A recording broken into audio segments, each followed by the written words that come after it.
Entonces, qué gusto, placer volvernos a encontrar nuevamente con las excusas del caso, debido a que, bueno, 2 días he estado realmente bastante ocupado, pero bueno, son quehaceres del trabajo y bueno, hay que continuar. En todo caso, agradecerles mucho que también saquen un espacio del tiempo que tienen ustedes y lo aprovechen, ¿no? Para tomar en cuenta lo que se les puede estar diciendo o señalando en esta presente clase. Bien, habíamos hablado de lo que es la apelación restringida, pero en sí, ¿en qué consiste el recurso de apelación restringida? El recurso de apelación restringida es pues un medio legal para impugnar la errónea aplicación o interpretación de la ley que se pueda haber dado a partir de el fallo que ha emitido un juez de primera instancia. ¿No es cierto? Entonces, la errónea aplicación o la interpretación de la ley que haya dado también lugar a este fallo es observable y también es corregible a partir de que el recurso sea admitido, previo a que se cumplan todos los requisitos y se tome en cuenta, claro, la pertinencia del mismo, que cumpla con los requisitos formales establecidos en el propio procedimiento. Bien, entonces, corresponde entonces hacer un análisis de ello y ver que este recurso de apelación es un medio o recurso jerárquico. ¿Por qué? Porque como les señalaba hace un momento, se está observando como defectuosa, como vulneratoria, como viciada una sentencia o un fallo de un juez acuo de primer nivel, de primera instancia, el cual ha emitido su resolución obviando tal vez algún elemento probatorio, ya sea testifical, ya sea documental, puede ser algún careo, puede ser algún otro medio que esté permitido y que en su oportunidad ha sido observado por la parte agraviada.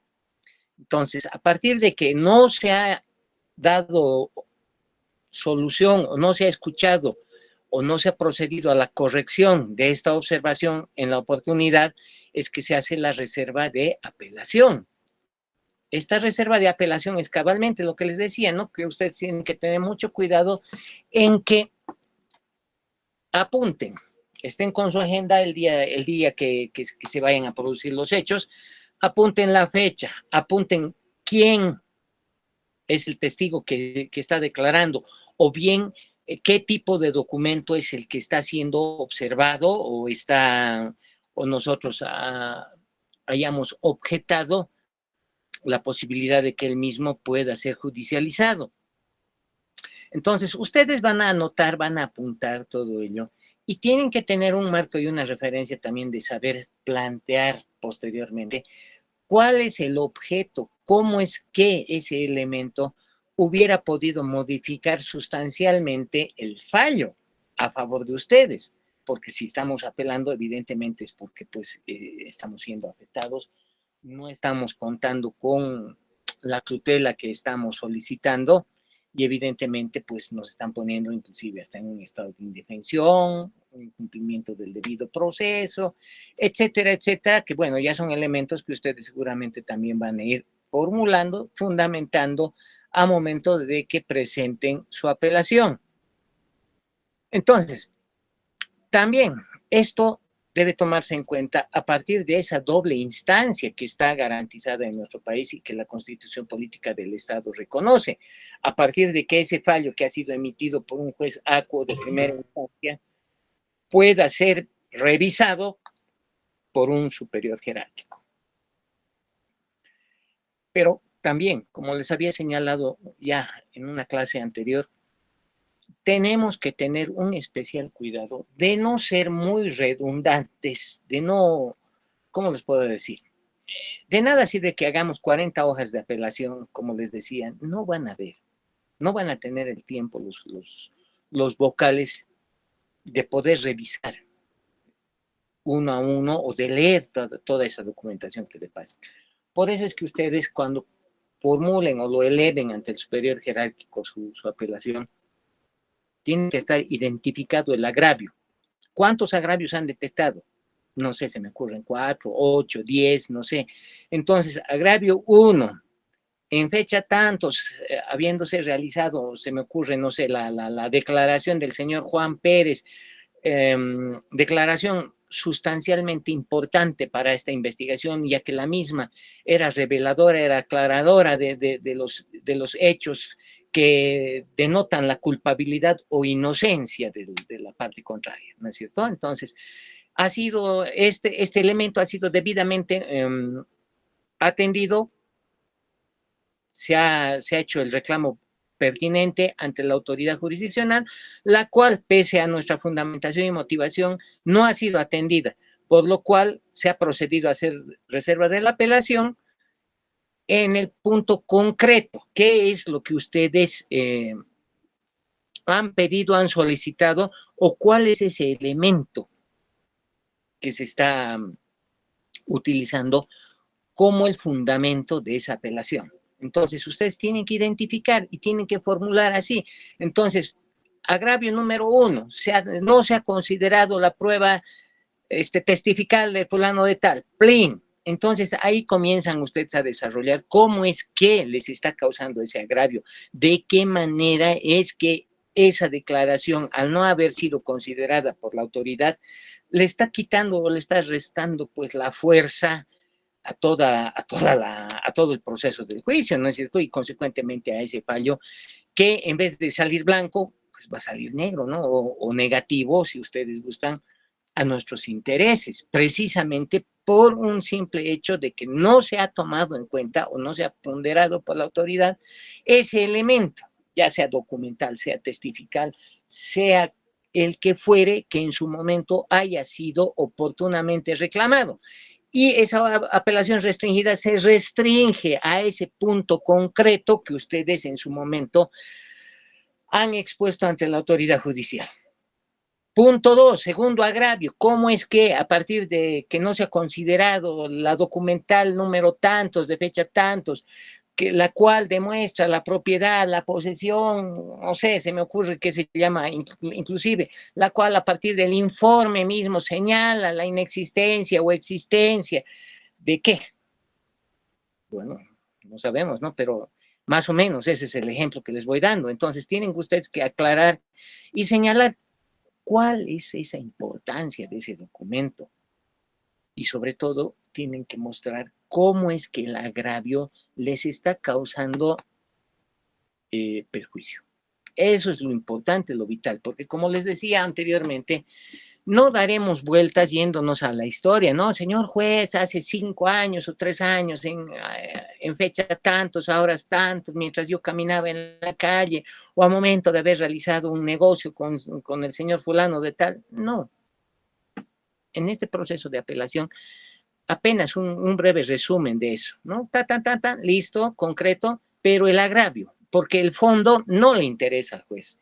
La historia, el hecho fáctico histórico no va a ser parte de la atención de la autoridad o del vocal en su oportunidad, sino es una fase donde técnicamente y procesalmente él va a ver si se ha cumplido el procedimiento y si no se ha vulnerado o si se ha vulnerado, en todo caso, los derechos y garantías de esa persona o de ese sujeto y cómo es que también se le está causando el daño.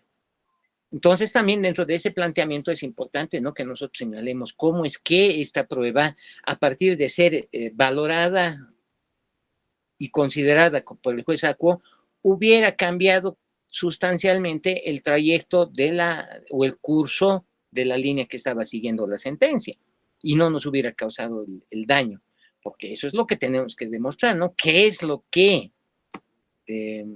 se busca cabalmente con esta apelación restringida y esos puntos agraviantes que nosotros estamos denunciando? Entonces, esa doble instancia está pues constitucionalmente reconocida, es un derecho que se tiene en nuestro país en cuanto a ese derecho cabalmente de poder plantear, de poder fundamentar la apelación, en este caso restringida. Entonces, el juez está pues obligado a ajustar su actividad jurisdiccional y dirigirla bien, a anular esa sentencia o en su defecto también ver de que nuestra apelación tal vez no ha sido bien fundamentada, no está suficientemente respaldada y por lo cual también puede que no se estén manifestando los supuestos defectos que se están señalando, ¿no? O el incumplimiento, quebrantamiento de sus derechos o garantías. Entonces, eso es también, pues, o sea, es una de las posibilidades que se puede dar, ¿no? Porque o bien la autoridad exactamente agarra, verifica y establece de que los agravios existen, de que están debidamente fundamentados y de que se subsumen a la conducta, a los hechos que se está elevando ante esa autoridad, le va a dar curso, pues, de la manera que nosotros queremos. Pero en caso de que no se llegue a probar, demostrar o no esté bien fundamentada nuestra exposición, pues lamentablemente también va a ser consecuencia de que no se nos dé esa tutela que tal vez estamos buscando y que no hemos sabido materializar bien o dirigirla de una manera favorable, cosa de que la autoridad pueda tener esa certeza, ¿no? De que ha existido lo que nosotros estamos reclamando. Entonces, puede darse también a partir de esto de que se ordene al tribunal, a partir de que sea favorable el fallo, de que éste vuelva a emitir una nueva sentencia, contemplando cabalmente todos y cada uno de estos puntos que nosotros hemos reclamado en su oportunidad en esta apelación restringida. Entonces, puede darse eso. Ahora, el hecho es de que esta autoridad va a proceder directamente a reponer, pues, a restituir esa inobservancia que no ha sido escuchada en su oportunidad y la va a hacer valer. La va a hacer valer y va a ordenar al inferior en jerarquía de que tome en cuenta esas observaciones y de que sean consignadas en la nueva sentencia que vaya a emitirse por el tribunal.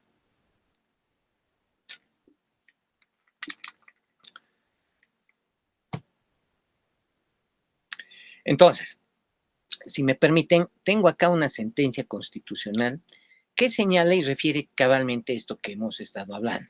Y dice, permítanme, dice, el recurso de apelación restringida constituye un medio legal para impugnar la errónea aplicación o interpretación de la ley sustantiva o bien ley adjetiva, y no resulta ser un medio o recurso jerárquico para revalorizar la prueba o revisar las cuestiones de hecho. Entonces, ¿qué es lo que en esta parte nos dice? De que el juez no va a estar dándole un valor más allá del que ya tenía cada elemento de prueba. No lo va a hacer. O sea, no es un nuevo juzgamiento de los medios conducentes. Entonces, también nos dice, no va a haber los que se llaman las cuestiones de hecho. Y esas cuestiones de hecho es cabalmente ese fondo que les voy señalando. O sea, ¿cuál es la historia? ¿Cómo es que se ha originado, se ha generado? ¿Cómo es que a partir de el antecedente, la relación fáctica de los hechos, ¿no? No se van a tomar en cuenta ni las pruebas ni esos elementos de fondo. Concreta y claramente, en esta fase se va a ver lo que es el procedimiento, la forma, como les había reiterado anteriormente. Entonces, si se ha cumplido o no se ha cumplido con el procedimiento, si se está vulnerando o no se está vulnerando derechos y garantías. Continuamos entonces con esta sentencia y dice, ¿no? Y no resulta ser un medio para revalorizar la prueba o revisar las cuestiones de hecho que fueron de conocimiento de los jueces o tribunales inferiores, que al no existir la doble instancia, el tribunal de alzada está obligado a ajustar su actividad jurisdiccional a anular total o parcialmente la sentencia, ordenando la reposición del juicio. Y este también es un punto bastante importante, ¿no? Puede que en su totalidad esa sentencia que ha sido observada y atendiendo cabalmente los agravios que nosotros hemos expuesto, el superior jerárquico, en este caso el tribunal o el que se llama, o o el vocal, va a agarrar y de acuerdo a esa valoración, a su sana crítica, a su conocimiento, experiencia, hará pues entonces su pronunciamiento y señalará si va a ser total o parcial la modificación que se va a operar en esa nueva sentencia. Porque desde ya va a regresar al juez de origen o al juzgado de origen y ahí tiene que enmendarse, tiene que corregirse con la emisión de una nueva sentencia, pero que deba contener, como les he dicho, una totalidad de una nueva sentencia o bien simplemente una parte conforme determina y señala esta sentencia constitucional que me permito dar lectura. Continuamos. Cuando no sea posible reparar directamente la inobservancia de la ley o su errónea aplicación, esta posibilidad no puede ser atendida, dice, como una facultad que le permita al Tribunal de Alzada cambiar diametralmente la parte dispositiva de la sentencia, pues para realizar dicha actuación, el Tribunal de Apelación tendrá que considerar y valorar los aspectos fácticos o de hecho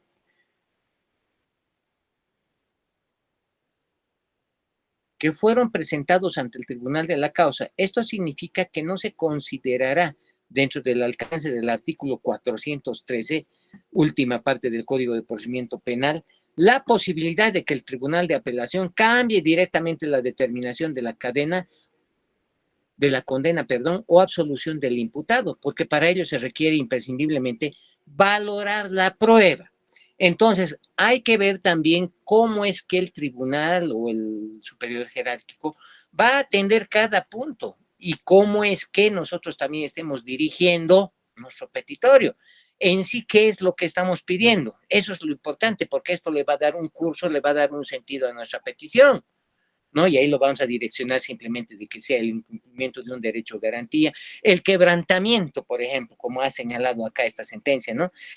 Tocar en cuanto a la situación de condena o de absolución del condenado o del imputado. Bueno, tenemos que tomar en cuenta, ¿no? Muchos textos tal vez no son muy claros. Nos hablan de sindicado, nos hablan de imputado, nos hablan de acusado y nos hablan de condenado. Son cuatro figuras que son totalmente distintas. Por ejemplo, antes de que se emita una imputación formal, por ejemplo, al momento de que se da una acción directa, proceden a aprender a una persona en la comisión de un hecho flagrante, será sindicado. Sindicado. A partir de que se emita la resolución de imputación, y se aperture con esta las dos fases, bueno, se cierre la fase preliminar y se aperture la fase preparatoria, ya estaríamos hablando de un imputado. Al finalizar la etapa preparatoria, el Ministerio Público va a proceder a ¿qué? A emitir una acusación formal.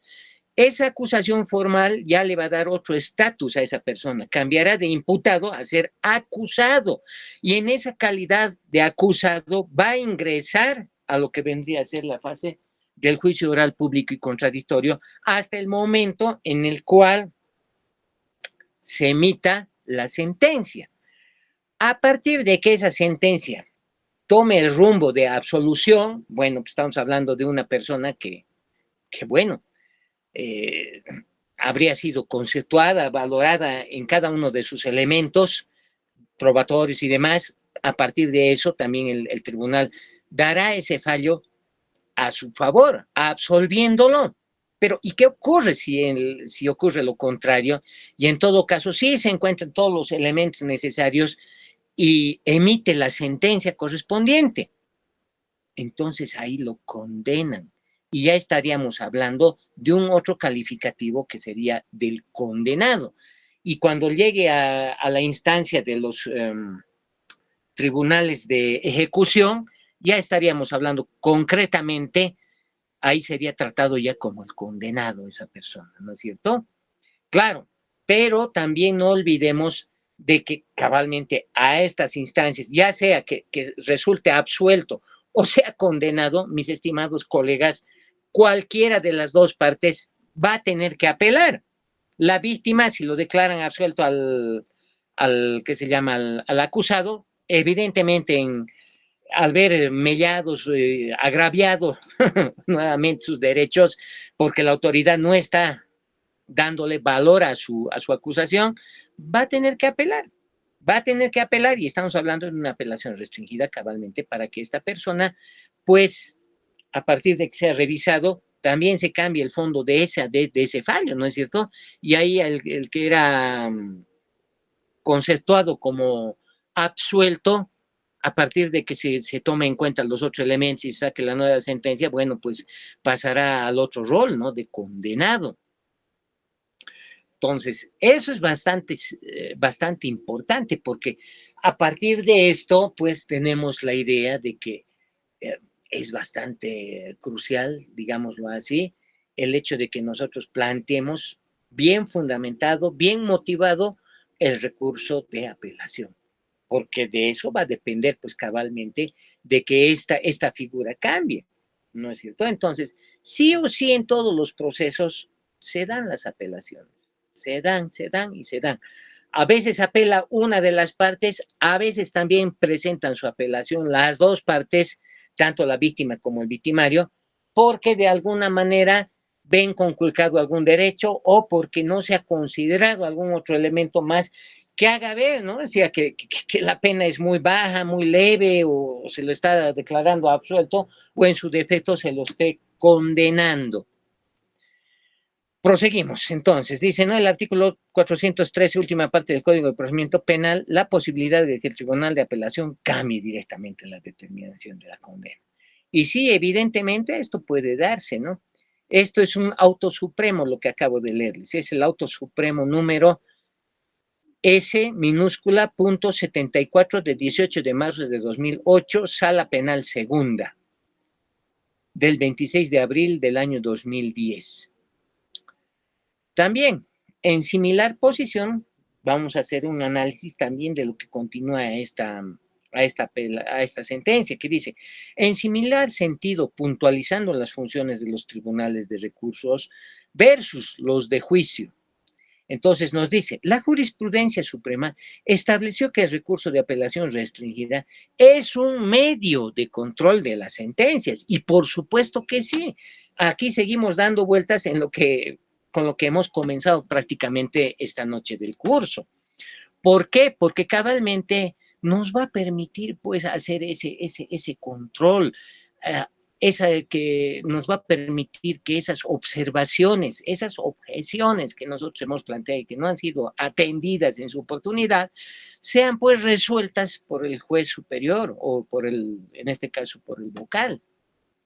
Entonces, eso es lo que nos dice, ¿no? Entonces, es un medio de control de las sentencias, debiendo la respectiva Corte Superior conservar en su integridad el juicio de hecho, que es privativo del Tribunal de Sentencia. Claro que sí.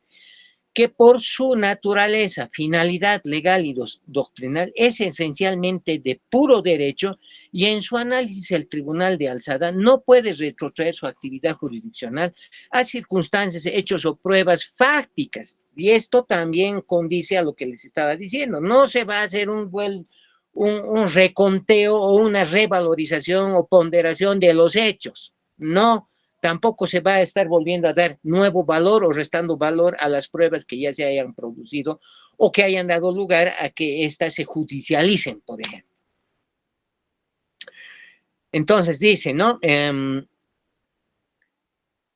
El Tribunal de Alzada no puede retrotraer su actividad jurisdiccional a circunstancias, hechos o pruebas fácticas que fueron sometidos al control oral, público y contradictorio por el órgano judicial de sentencia. Y es que, claro, bajo este concepto, otra vez volvemos al principio, al origen de todo esto.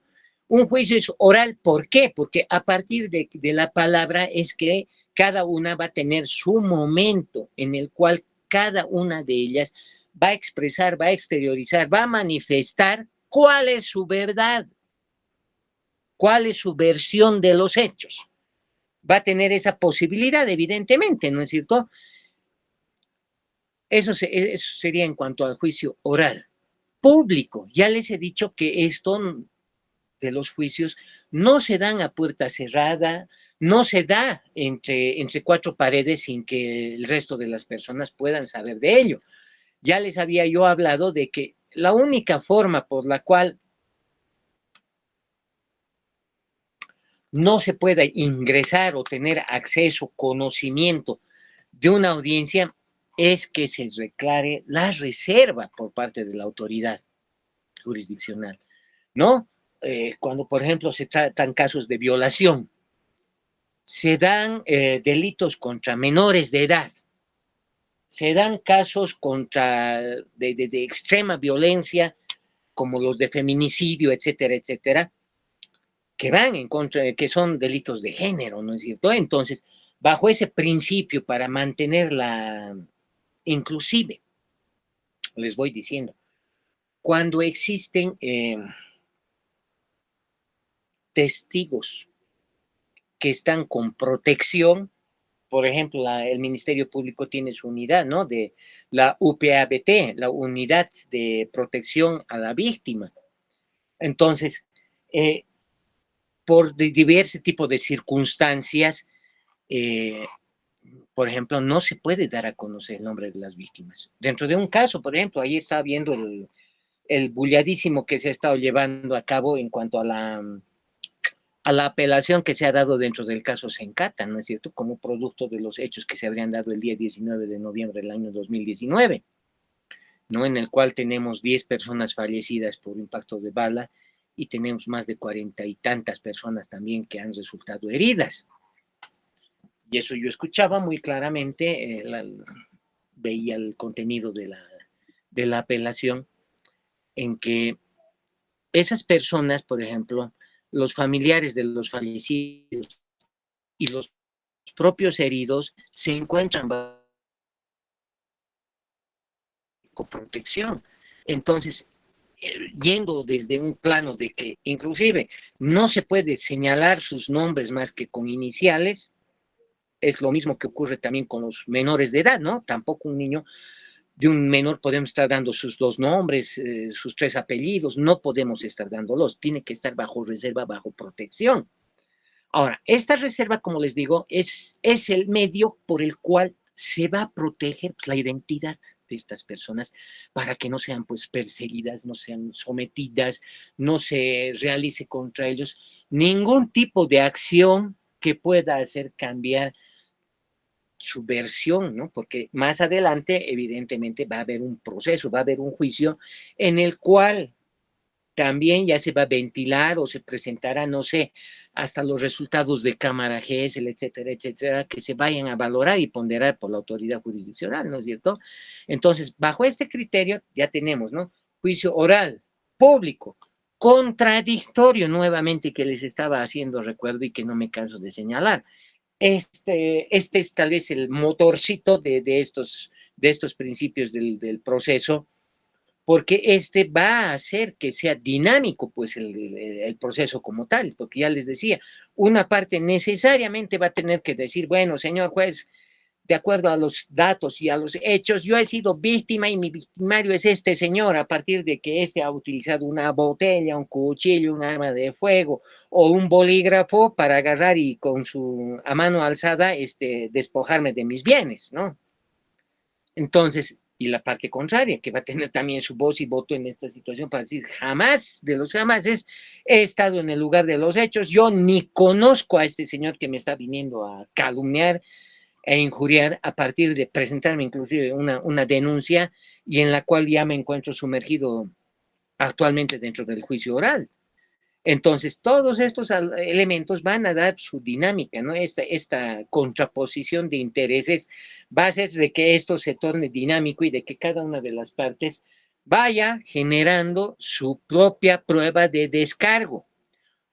Prueba de cargo será de la víctima y prueba de descargo será la que vaya a presentar el acusado.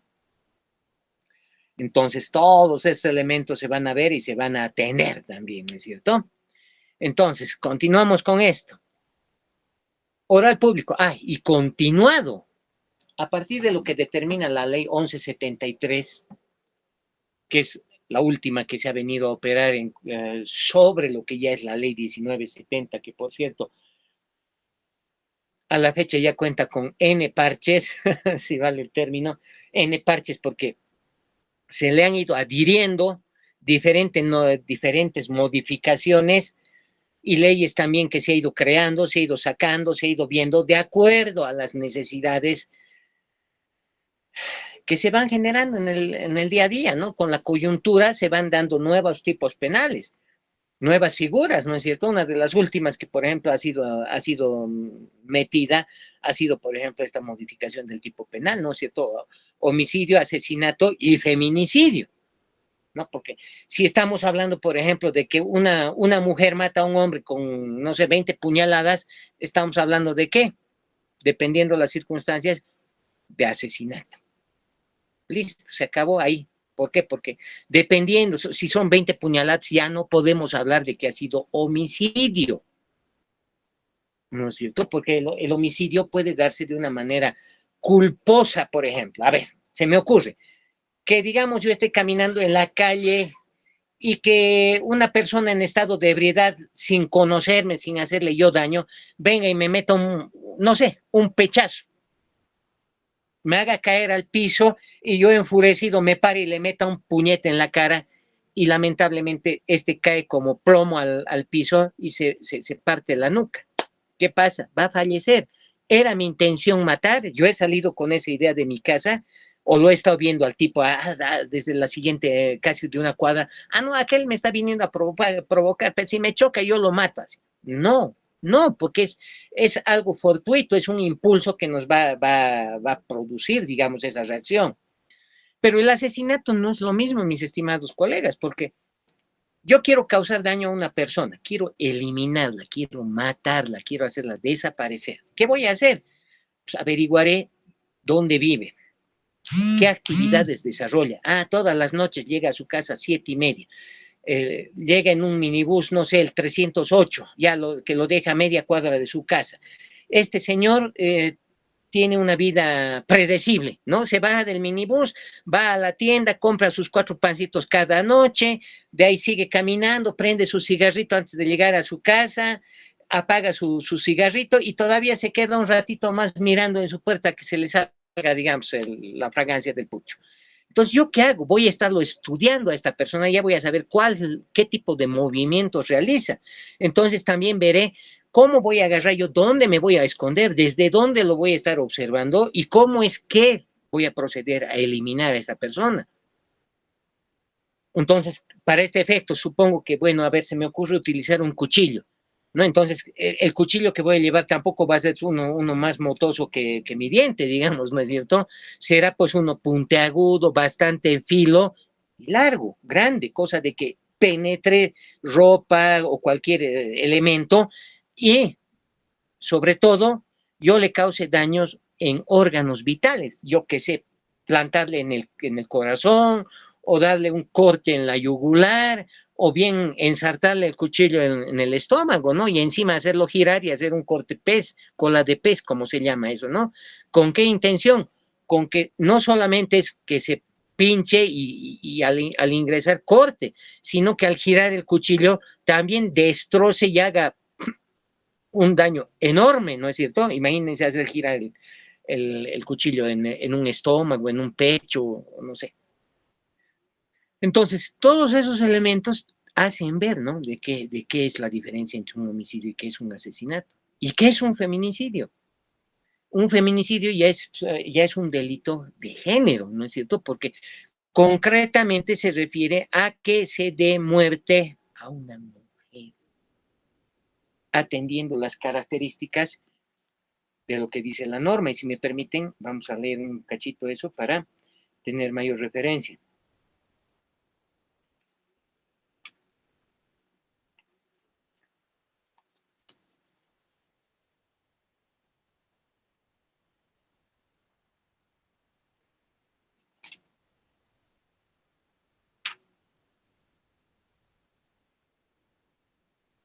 Por ejemplo, y vean ustedes, el homicidio que está consignado en lo que es el artículo 251 refiere, la persona que matare a otra será sancionado con presidio de 10 a 20 años. Si la víctima del delito resultare ser niña, niño o adolescente, la pena será de 14 a 25 años. O sea, ya estamos hablando de una agravante si se da la segunda figura. El asesinato, que está contenido en el 252, dice, será sancionado con la pena de presidio de 30 años, o sea, la pena máxima, sin derecho a indulto, o sea, sin que pueda ser revisado, apelado ni nada. Ese es su proceso y sobre todo su condena, ¿no? Que es la condena y sobre todo la pena que se le está imponiendo. Dice, el que matare a sus descendientes o cónyuge o conviviente sabiendo que lo son, o sea, que yo a sabiendas mate a mi papá, a mi abuelo, a mis hijos, etcétera, etcétera, pues no puedo encontrar formas de decir, no sabía, ¿no es cierto? Entonces, dos, por motivos fútiles o bajos. Estos motivos fútiles o bajos son precisamente aquellos que tienen que ver pues con el hecho de que, un momentito por favor.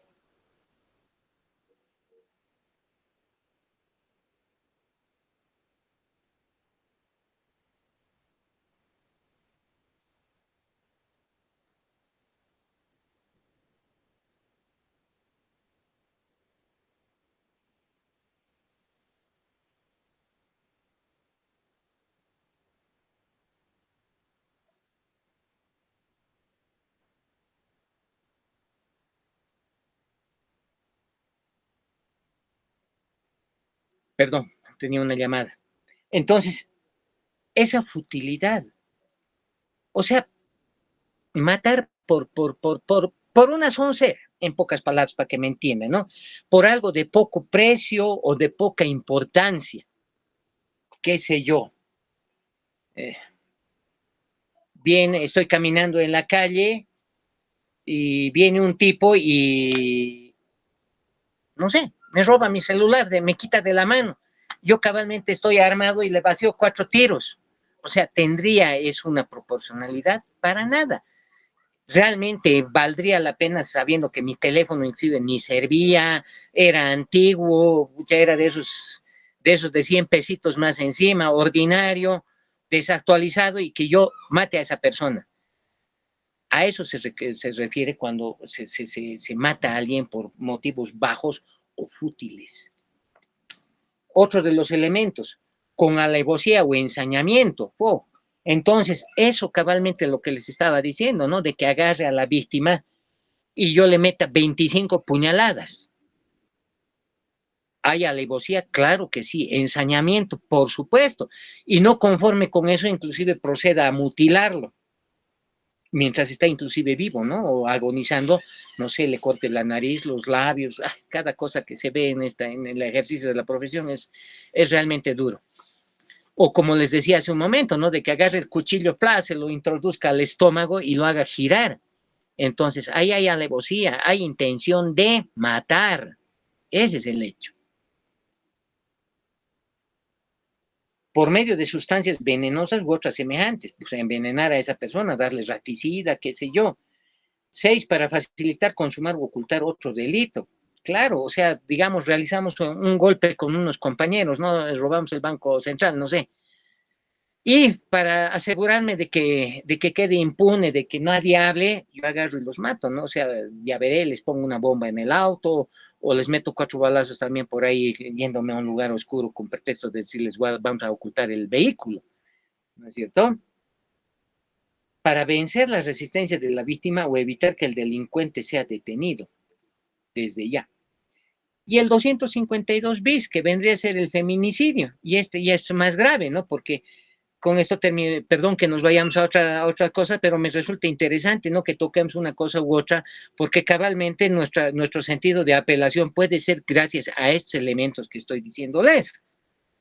¿Por qué? Porque se ha obviado alguno de estos hechos, ¿no es cierto? O sea, se dice, ha sido asesinato, sí, pero yo tengo que demostrar con cuál elemento, si ha habido motivos bajos, si ha habido alevosía, ensañamiento, si se ha dado inclusive a partir de que lo hemos matado entre 2 o 3 personas.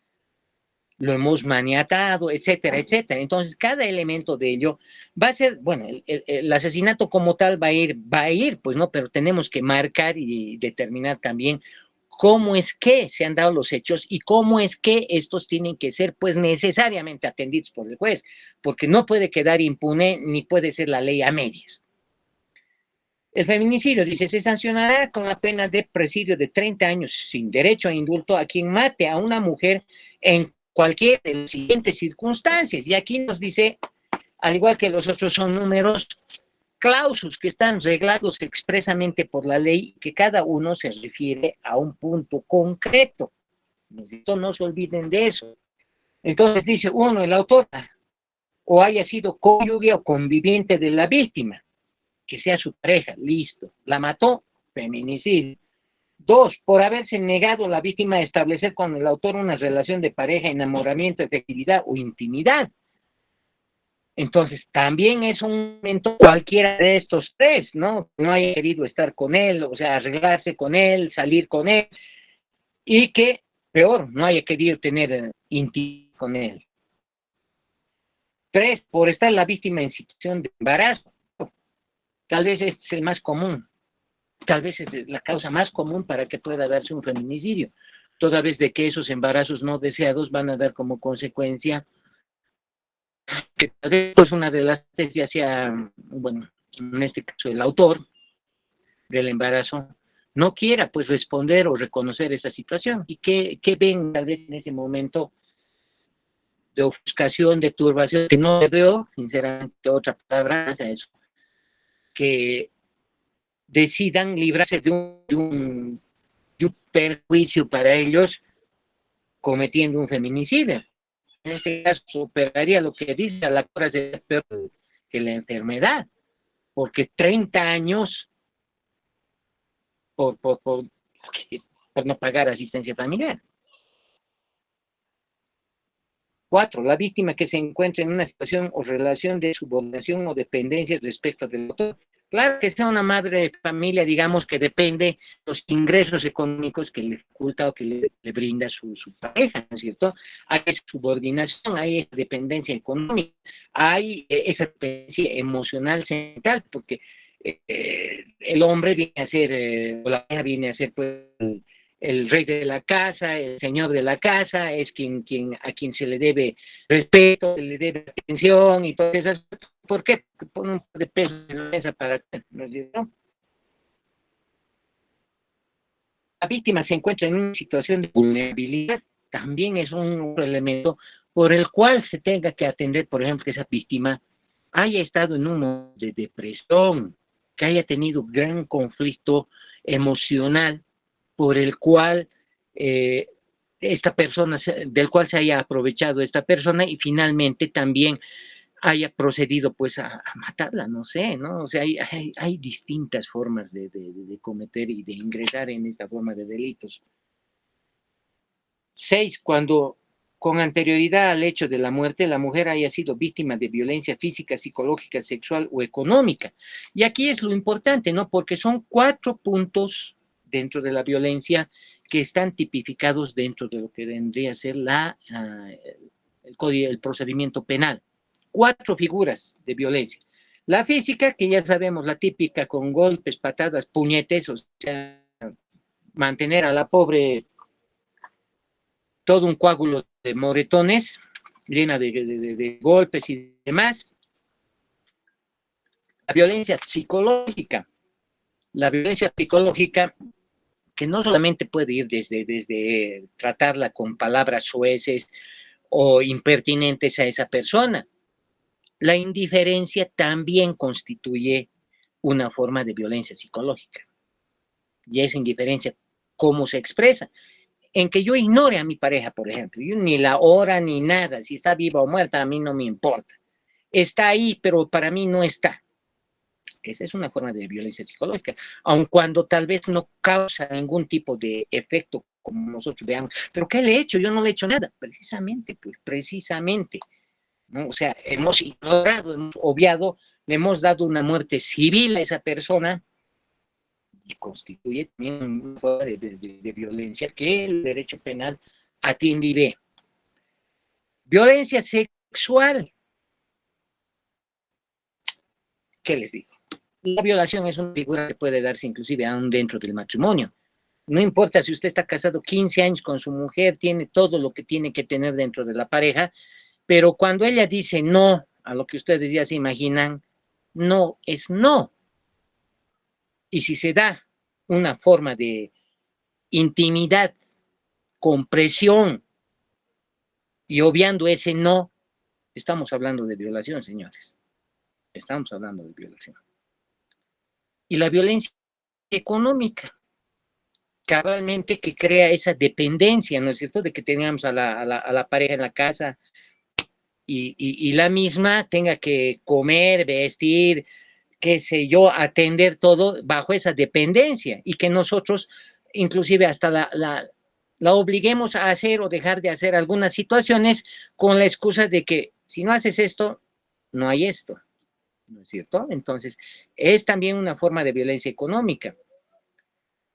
El hecho de proporcionar, de cometer exacciones inclusive a la pareja, ¿no? De irle a pedir el dinero con fines de chantaje u otros, eso es violencia también económica y que son atendidos por el procedimiento y el Código Penal.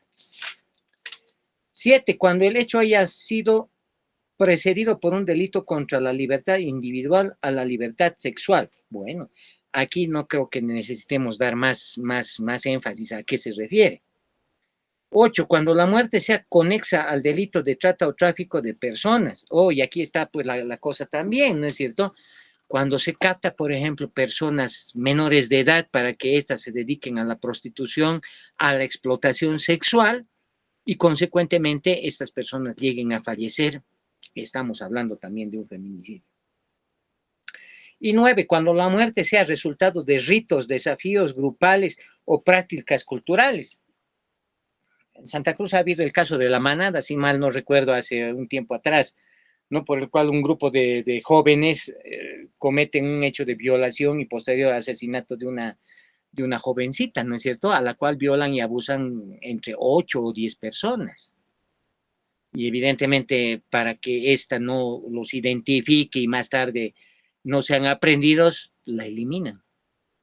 Entonces, vean ustedes cómo es que todos estos puntos hacen pues a lo que va a ser también el elemento sustancial para que nosotros formulemos y fundemos esa apelación restringida, ¿no? Porque si ya llegamos a la fase del juicio, señores, es que ya hemos vencido las fases investigativas, ya tenemos una acusación, la cual es pues un claro indicio de la participación, de la autoría y de la responsabilidad del individuo al cual se lo está juzgando. Y en todo caso, se lo ha mal juzgado y por eso también nosotros estamos presentando, ¿qué cosa? Nuestra apelación.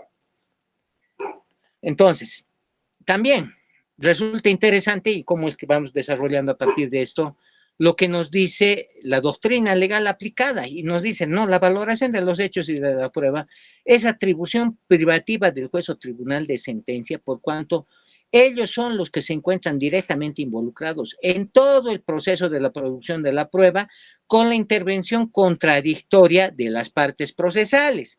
O sea, contradictorio porque pues va a haber siempre una que afirme y otra que niegue. Ese es el principio de contradicción.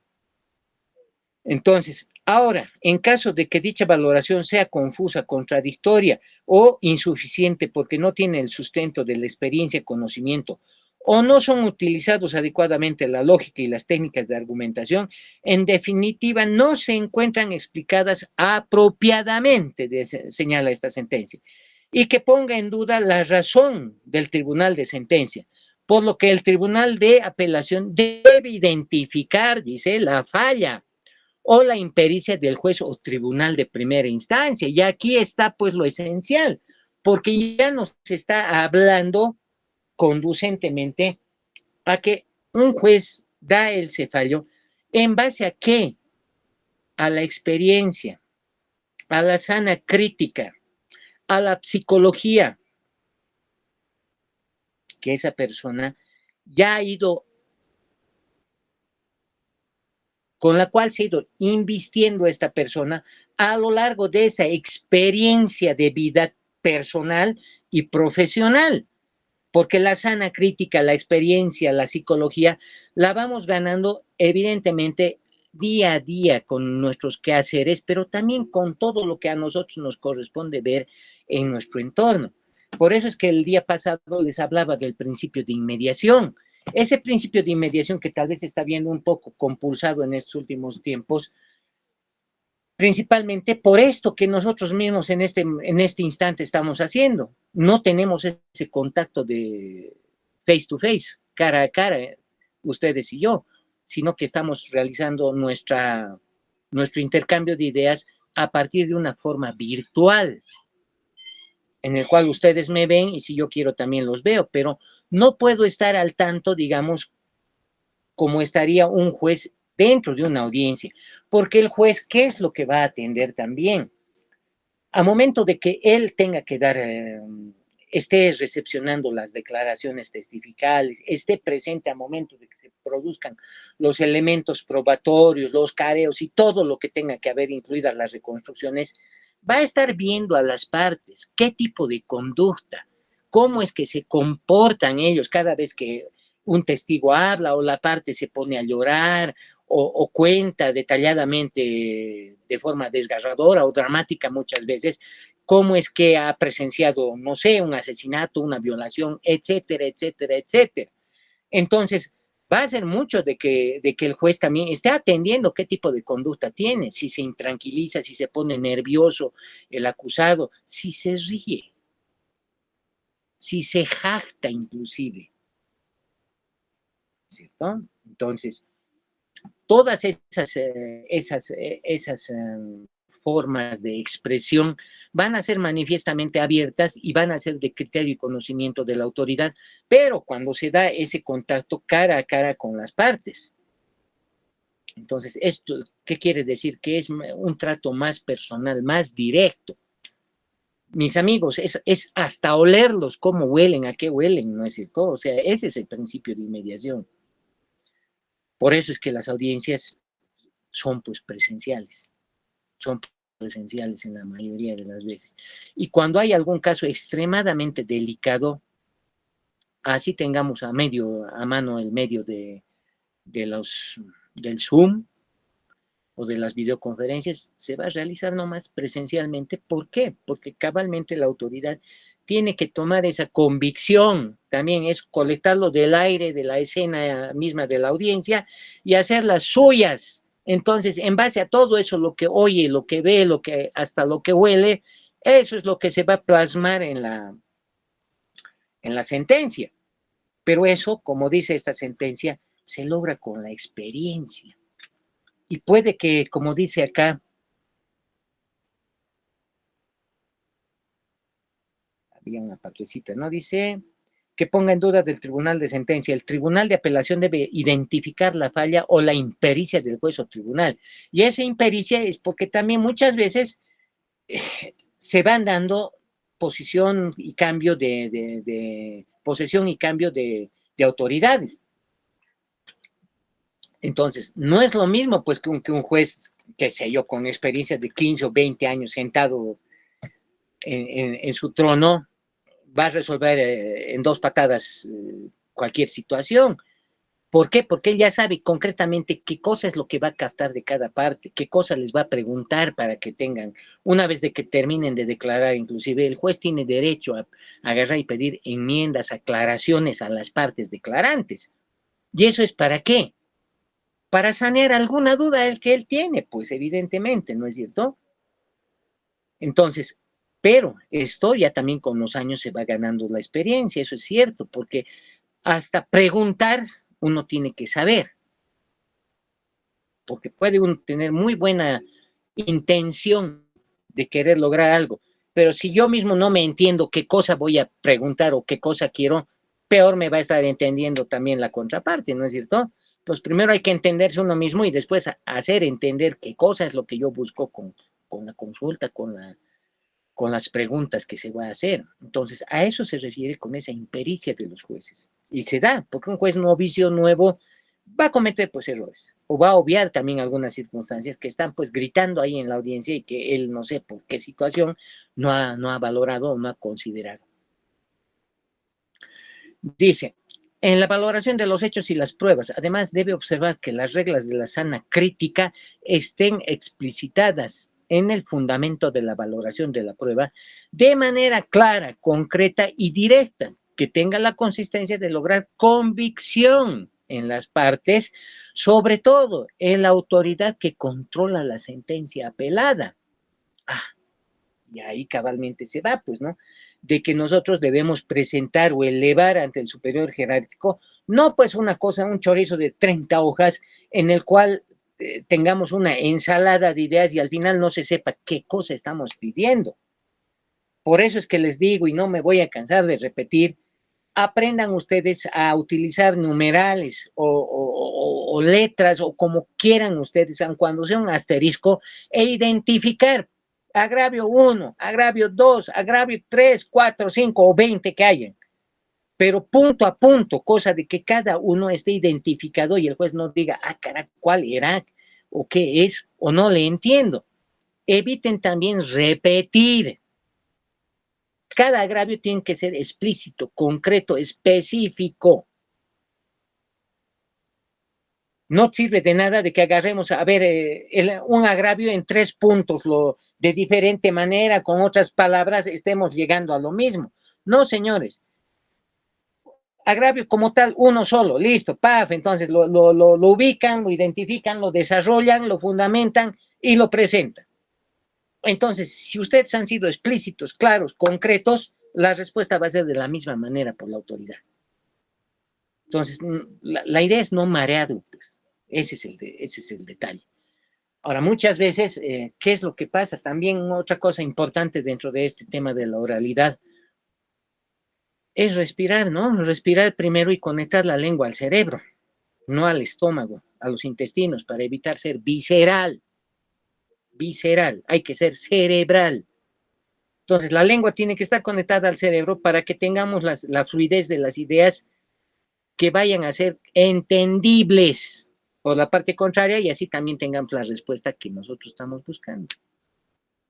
Dice, el tribunal de alzada tiene el deber de analizar y ponderar los puntos apelados, pudiendo el resultado coincidir o no con los criterios del recurrente. Pero claro, es que eso también va a ser un otro factor que se va a atender, porque si somos claros y específicos, como les estoy señalando ahorita, no tiene por qué estar también, que se llama, dudando en dar el resultado que tiene que ser.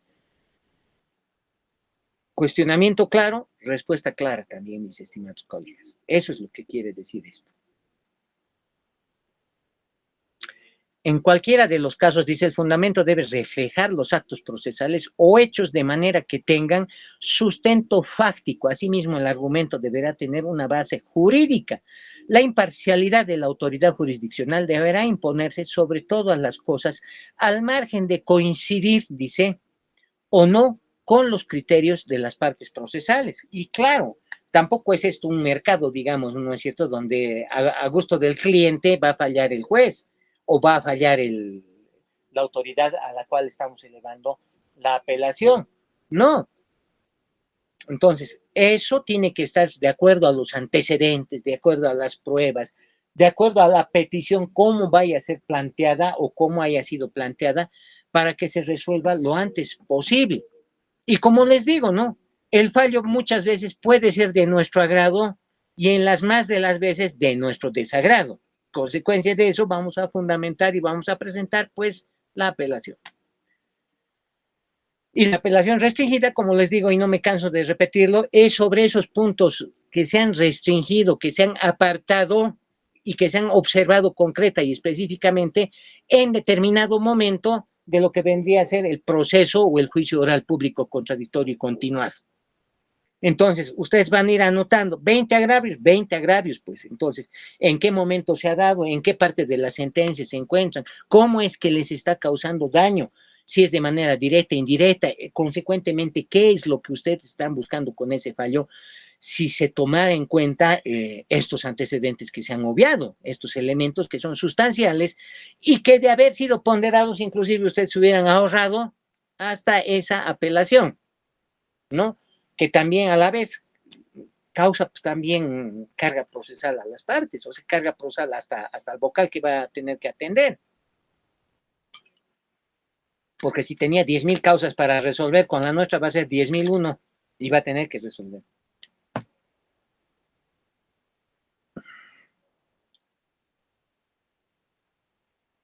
Entonces dice, estos criterios de las partes pueden o no estar de acuerdo con lo que el juez vaya a determinar. Y es que, como les digo, el juez no tiene por qué también estar dando gusto a decir, no porque yo vaya, señor juez, yo quisiera que me lo sentencie, pues este cara me ha robado o ha matado o ha extorsionado o lo que sea.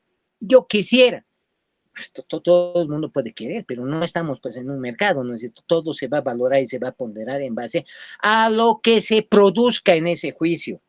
Esos elementos se van a ponderar. No los antojos que tal vez tengan las partes para ir a solicitar, porque no lo duden, van a ir a golpear la puerta del juez, van a ir a golpear la puerta del vocal para pedirle que se cumpla con lo que ellos desean o quieren. Pero la justicia es sabia. ¿Y cómo es que nosotros podemos únicamente tener fe de ello? Es a partir de que también tengamos un buen asesoramiento técnico, ¿vale? Tengamos un buen abogado que se ubique, pues que sepa qué cosa va a hacer.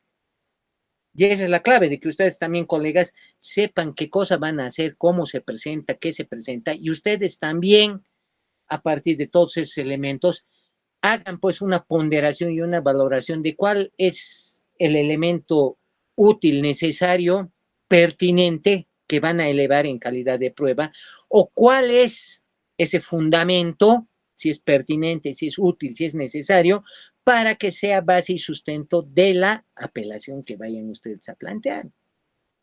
Porque, ojo, ¿no? O sea, puede ser que ustedes hayan hecho reserva de apelación, puede ser de que les hayan observado, digamos, alguna inobservancia del juez que no ha considerado, no ha tomado en cuenta. Pero esto también no necesariamente, a nuestro entender, puede ser que sea sustancial, vital, pero el juez o la autoridad jerárquica que va a atender esto será la que le va a dar también el valor y de considerar si realmente es pues un agravio, realmente es un elemento sustentable que haga ver que mana cancho, esta sentencia tiene que revocarse. Entonces, eso va a ser algo que él va a ver con ese conocimiento, con esa lógica, con esa experiencia, y sobre todo también vea y entienda, termine de entender cuál es el antecedente de este caso, porque no olvidemos, facilito el juez va a agarrar, el juez de la causa, si estamos hablando de un juzgado de instrucción, va a agarrar, tiene cuánto tiempo. A ver, 20 días, que es la etapa preliminar, que son susceptibles a que se amplíen, ¿no es cierto? 60, 80 y 120 días, dependiendo de la complejidad de la investigación, puede ampliarse. La etapa preparatoria, cuando ya se llega allá, de ley tiene una duración de 6 meses, pero esto puede ser extendible hasta los 18 meses y sin que ello signifique de que modifique la duración máxima del proceso, que es de 3 años, incluida la sentencia. Pero esos 3 años no son pues 3 años corridos sin importar nada. Ya les había señalado de que tienen que ser días hábiles, tiene que estar fundamentado en que no se obvíen feriados, situaciones de emergencia en las cuales se suspende una actividad. Ya les había dicho inclusive, ¿no? Puede caer un meteoro aquí a La Paz y eso va a crear de que se suspendan las actividades porque justo había caído en el tribunal. Entonces va a haber circular, va a decir, bueno, no se atiende porque el meteoro ha destruido todo. Ya, 15 días de, ¿cómo se llama esto? Suspensión de plazos. Entonces, todo eso tiene que verse. Les había hablado inclusive hasta de la pandemia, cómo es que los 6 meses que ha estado rígida, ha habido paralización de plazos procesales. Por lo cual, ahorita, por ejemplo, si hablamos del caso de Sencata, que tanto se habla de que son 4 años y demás, ¿serán realmente los 4 años si atendemos todo esto? No, señores, no son 4 años, porque hay que descartar la pandemia, hay que los plazos procesales, los feriados, alguna posesión, no sé, pues alguna situación X que haga ver, que justifique que justamente tantos días no se ha trabajado, no había actividad. Entonces, todo eso tiene que estar al margen, pues, ¿no? Y tiene que controlarse. Entonces, como consecuencia de la presentación de esta apelación incidental,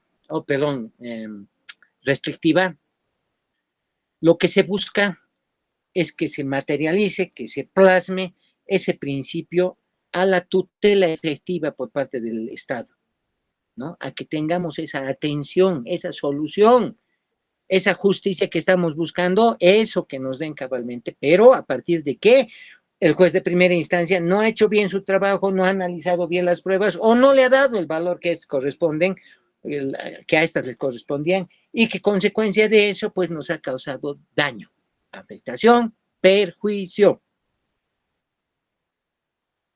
Ahora, la apelación restringida, ¿contra qué clase de resoluciones procede? Bien, conforme sale a la razón de la decisión, por ejemplo, y esta parte también permítanme leer, es una sentencia bastante interesante, la 1791, quebrado 2003, R de 5 de diciembre, dice, el recurso de apelación restringida solo procede contra sentencias. Sentencias. Por eso es que si hay alguna otra figura que nosotros queramos, ¿qué se llama? Plantear o presentar una apelación, si no es sentencia, será una apelación, ¿cuál? Incidental. Y si es contra una sentencia, como dice específicamente, en ese caso va a operar una sentencia o una apelación restringida. Entonces, dice, ¿no? El recurso de apelación restringida solo procede contra sentencias, descartándose claramente la posibilidad de incoarlo contra cualquier otro tipo de resoluciones. Entonces, si tienen cualquier otra figura que no sea sentencia, imposible, mis queridos compañeros, de que puedan plantearla con la figura de apelación restringida. Será apelación incidental. Ahora, en lo que concierne al auto de vista, también refiere de fecha 15 de mayo del año 2003, que declaró inadmisible la apelación restringida, no se evidencia, dice, acto ilegal alguno. Por el contrario, el rechazo se enmarca, dice, dentro de lo preceptuado por el artículo 399 del Código de Procedimiento Penal. A ver, 399. Veamos qué es.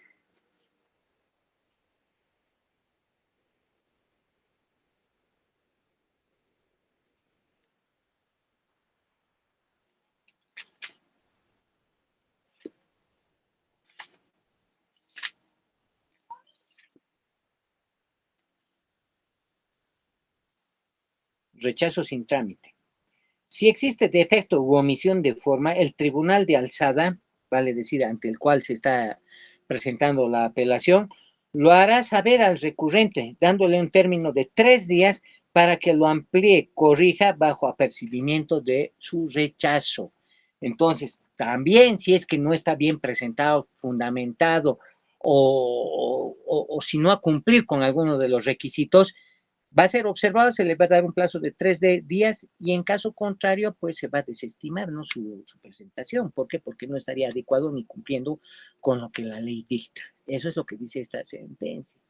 Dice, puesto que la apelación restringida predicha en los artículos 407 y 8 del Código de Procedimiento Penal solo procede contra las sentencias, más aún cuando en el artículo 394 del Código de Procedimiento Penal señala que las resoluciones judiciales serán recurribles en los casos expresamente establecidos por este código. Entonces también el otro día me hacía una pregunta uno de los compañeros y también le había yo dado lectura a lo que vendrían a ser, en qué casos opera una apelación incidental, ¿no? Había hecho inclusive una cita de cuáles, creo que eran 11 numerales en los cuales se describía en qué casos aplica una apelación restringida, o no restringida, apelación este, incidental, perdón. Se va, se va a veces, ¿no? La memoria es traicionera. Pero también esta sentencia es bastante interesante como todo ello, porque nos dice, asimismo, la apelación restringida solo podrá ser planteada contra las sentencias conforme dispone la parte infine del 407 del Código de Procedimiento Penal, debiendo observarse en su interposición los requisitos que se refieren y se establecen en el artículo 408 del procedimiento citado. Consiguientemente, refiere, se entiende que la detención preventiva solicitada dentro del juicio oral debe ser tratada y resuelta como un incidente contra cuya resolución debe interponerse el recurso de apelación incidental. Un momentito, por favor.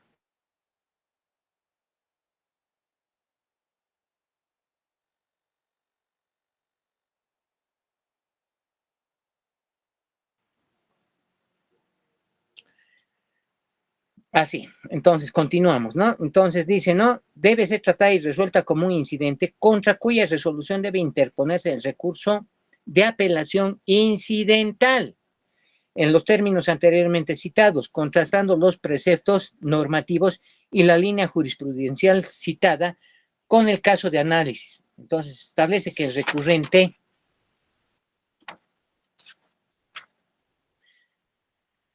denunció, y esto está interesante, denunció que los vocales demandados a tiempo de dictar el auto de vista del recurso de apelación interpuesta contra la sentencia condenatoria no se pronunciaron sobre la violación de su derecho a la libertad, lesionando así sus derechos y garantías constitucionales, empero conforme establece la normativa procedimental anteriormente citada, el actor erróneamente pretendió que la detención preventiva dispuesta en su contra sea revocada a través del recurso de apelación restringida.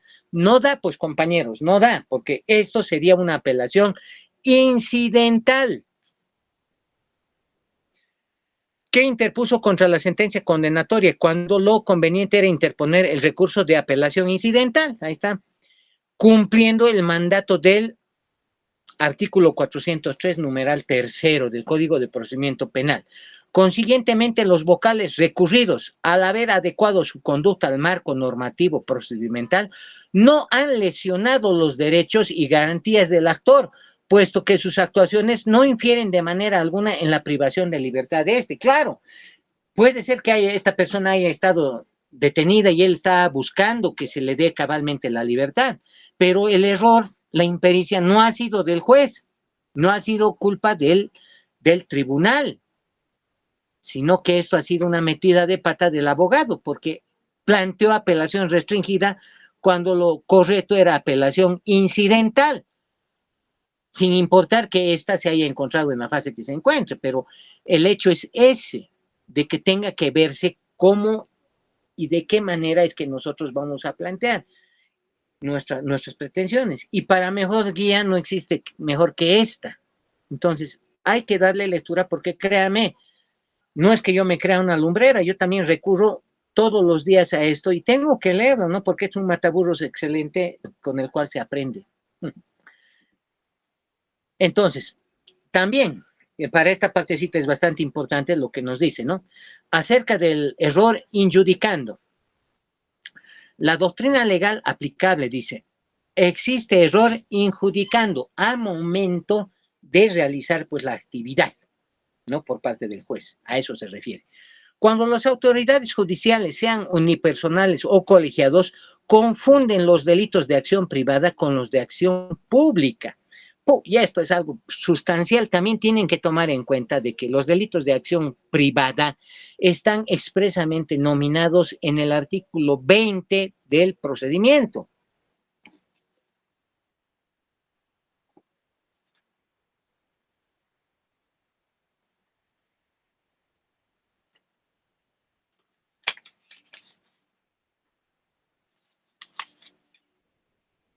20. Delitos de acción privada. Son delitos de acción privada el giro de cheque encubierto, giro defectuoso de cheque, desvío de clientela, corrupción de dependientes, apropiación indebida, abuso de confianza, los delitos contra el honor, destrucción de cosas propias para defraudar, defraudación de servicios o alimentos, alzamiento de bienes o falencia civil, despojo, alteración de linderos, perturbación de posesión, daño simple e insultos y otras agresiones verbales por motivos racistas o discriminatorios. Los demás delitos son de acción pública. Entonces, aquí está. Continuamos. Entonces, dice con los de acción pública, los mismos que no solo tienen marcados diferencias respecto a la tutela penal que brinda el Estado a los bienes jurídicos lesionados o puestos en peligro, sino sobre todo a su procedimiento. Ahora bien, la política criminal del Estado ha establecido otro procedimiento diferente sin participación del Ministerio Público para los delitos calificados como de carácter privado, porque precisamente su afectación no alcanza a toda la sociedad. Y es que esa es la diferencia. Estos son los delitos de acción privada, son restringidos a las partes, perjudican a ambas partes o a las partes que han sido miembros de esa situación. En cambio, los delitos de acción pública van en contra de toda la sociedad, no solamente es un daño que se puede tener en cuenta que se llama que el homicidio, violación o asesinato ha sido cometida por sujeto A contra sujeto B, no, sino que el Estado tiene que ver de que esa persona también sea juzgada y tenga también una representación a partir del artículo 234 en su numeral 7, porque esta persona va a constituir primero un peligro efectivo para la víctima, pero también para la sociedad. ¿Por qué? Porque si las víctimas, o sobrevivientes de ese hecho de homicidio o tentativa, están agonizando o estaban a punto de morir, mejor dicho, esta persona tiene que estar encarcelada. ¿Por qué? Porque pues si está en libertad va y los remata. Pero no solamente constituye pues un riesgo para esa persona que ha sido la víctima en primera instancia, sino que es contra la sociedad, porque este tipo debe tener algún tipo de trastorno, algún problema que tiene que ser atendido, porque una persona normal, como les digo, no puede pues estar andando armada, no sé yo qué les digo, ¿no? O sea, con pistolas, 10 cuchillos en el bolsillo o una botella de cerveza ahí para causar daño a las partes, no. Entonces, esa persona representa pues, un riesgo para cualquiera que se atraviese en su camino, sea en la calle, sea en un local, imagínense con 2 tragos más. Entonces, todo eso tiene que ser pues atendido, tiene que ser valorado, tiene que ser ponderado. Seguimos. Entonces, participación del Ministerio. Y dice, ¿no? Del Ministerio Público para los delitos calificados como de carácter privado, porque precisamente su afectación no alcanza a toda la sociedad. En consecuencia, los tribunales de justicia en materia penal del país deben poner el cuidado y atención debidos a los efectos de calificación precisa de los tipos penales que manejan en el proceso penal a diario. Lo contrario, dice, se traduce en violación al principio constitucional de legalidad y a la garantía constitucional del debido proceso. Tal caso de autos en que los vocales confunden y califican erróneamente como delito de acción privada el tipo penal de amenazas. Y esto pues no es, o sea, las amenazas están en el procedimiento, pero no están contemplados dentro de lo que les acabo de señalar en el artículo 20, por lo cual las amenazas no son delitos de acción privada. Si bien es cierto que yo amenazo a sujeto A, amenaza a sujeto B, no es que por ese mismo hecho se diga, no, pero es entre estas 2 personas nomás y es un delito de acción privada. No, está tipificado, está calificado como delitos de acción pública. Entonces, las amenazas son eso. Y de acuerdo al artículo 20 del Código de Procedimiento Penal, y miren cómo, sin que yo esté leyendo, les juro, no he leído esto, acabo de verlo, ¿no? Dice, ¿no? Que de acuerdo al artículo 20 del Código de Procedimiento Penal es de acción pública. Por otra parte, se considera defecto absoluto insubsanable cuando en el auto de vista no existen razones ni criterios sólidos que fundamenten su resolución en base a todo y cada uno de los puntos apelados, traduciéndose la resolución de infrapetita, que se constituye en un defecto insalvable porque genera incertidumbre a la parte procesada. Este defecto además se inscribe en el artículo 169, inciso 3 del procedimiento penal por afectar el derecho a la defensa de la imputada y el debido proceso. Claro, porque están vulnerando concreta y específicamente derechos fundamentales, por lo cual es un derecho absoluto, es un defecto absoluto, perdón. Entonces, por afectar, dice el derecho, que se encuentran garantizados por el artículo 16 y cuarto de la Constitución Política del Estado. Ahora, ¿qué es lo que compete cuando el tribunal estima que en la sentencia apelada existen errores de fundamentación? Y esta sentencia más me voy a permitir leerles, que me parece también que viene muy a cabalidad a lo que estamos hablando y estamos tratando esta noche con relación a lo que es la apelación restringida.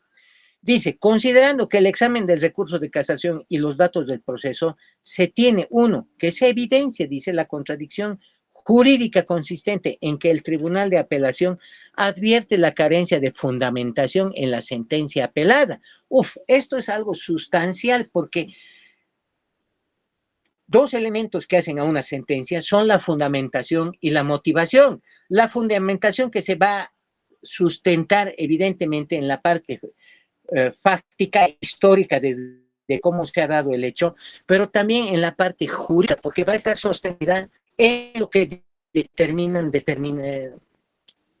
en lo que señalan determinados artículos, ¿no? Que vienen al caso, o sea, va a ser la doctrina, perdón, la normativa que se va a emplear, con la cual se va a apoyar. No solamente basta con que el juez diga, bueno, la historia es esta, de acuerdo a los antecedentes, la relación fáctica de los hechos, se tiene esto, la relación circunstancial es esta. No. A esto se tiene que sumar, pues, que esa figura de ese antecedente se materializa o se suprime dentro de qué tipo penal. O sea, para, en pocas palabras, calificar qué tipo de delito es el que se ha cometido a partir de la interpretación que se está dando a ese antecedente, a esa historia y a esa consecuencia que se está dando fruto de ella. Entonces, ese antecedente tiene que ser atendido, tiene que ser visto, ¿no? Por el tribunal o por el juez. Entonces, la fundamentación tiene que estar sostenida, primero, de que exista esa congruencia, ese engranaje entre los hechos y la ley, la norma. Entonces, de acuerdo a los antecedentes que tenga esto, se va a calificarse el tipo de delito que corresponda. Ahora, la motivación es el otro pilar básico de una sentencia. La motivación es lo que significa, los motivos que han llevado a ese juez, a esa autoridad, a ese operador de justicia, a que éste se convenza, de acuerdo a su sana crítica, a su experiencia, a su conocimiento, a su psicología, de que los hechos que le están exponiendo, tanto el sujeto activo como el sujeto pasivo, por intermedio de sus abogados y el propio Ministerio Público, de que sí es un tipo penal que compete y de que sí ha habido participación y de que esa persona que está siendo juzgada sí pues ha tomado parte activa y de que es el autor. Entonces, él tiene que decir cómo es que esos motivos, qué motivos lo han llevado a plasmar eso que él está entendiendo, ese convencimiento que él tiene, a decir, bueno, sí, evidentemente de acuerdo a esto, por estos puntos, porque a mí me han convencido de esto, punto A, punto B, punto C, punto, si quieren todo el abecedario, va a señalar, él tiene que especificar. Entonces, es gracias a este fundamento, pero también a esta motivación, que se llega al fallo correspondiente. Y eso dice, pues, toda sentencia, ¿no? En aplicación cabalmente a todo lo visto, escuchado y producido dentro de la audiencia, se emite el correspondiente fallo en virtud a los elementos probados, demostrados y que han creado convicción en la autoridad, en ese juez. Entonces, esto va a ir de la mano, pues, evidentemente, para que mañana también, como les decía hace un momento, esa experiencia, ese conocimiento del juez, haga pues que cada elemento sea valorable, que sea valorado, pero que también sea considerado dentro de esa sentencia para que mañana no tenga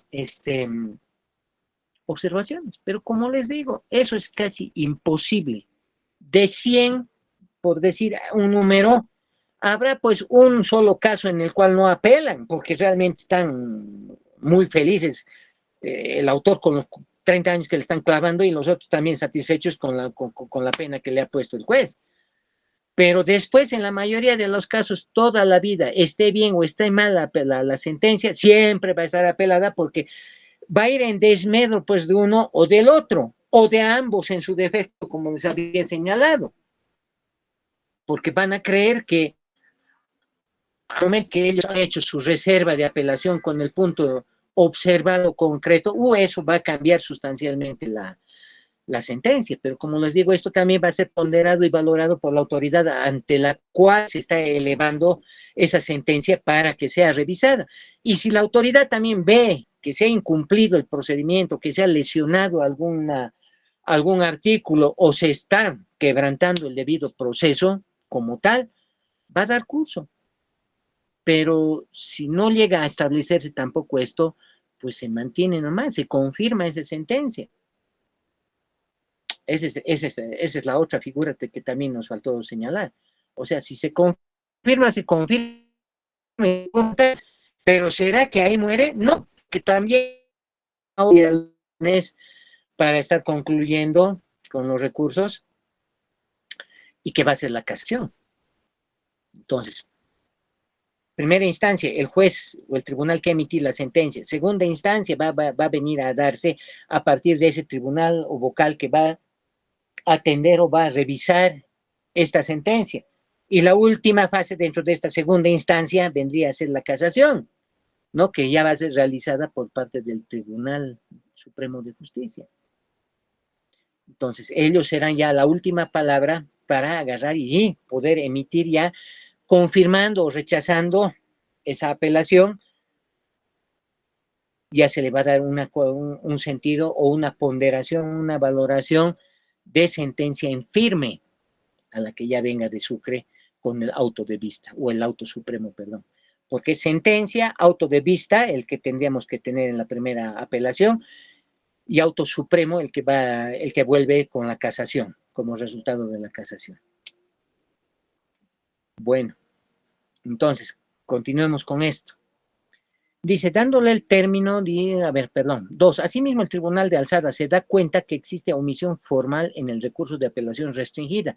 Sin embargo, no aplica el artículo 399, dándole el término legal para que el recurrente amplíe o corrija la apelación restringida. No se olviden esos 3 días que habíamos señalado hace un momento. Finalmente, dice, los puntos impugnados en el recurso de apelación concernientes a la defectuosa valoración de la prueba y la fijación de la pena, sin fundamentar las atenuantes o agravantes, afecta el derecho a la defensa. Y es que esto también es algo importante, ¿no? Las agravantes o las atenuantes en su defecto. Atenuantes, lo que vendría a ser, pues, que no sea tan rígido, tan draconiana, leonina, ni tan dura tampoco esa sentencia. Pero las agravantes, por ejemplo, que se esté hablando de un caso de violación, ahí está. Se me ocurre un caso de violación, artículo 308, si no estoy mal, violación y todavía menor.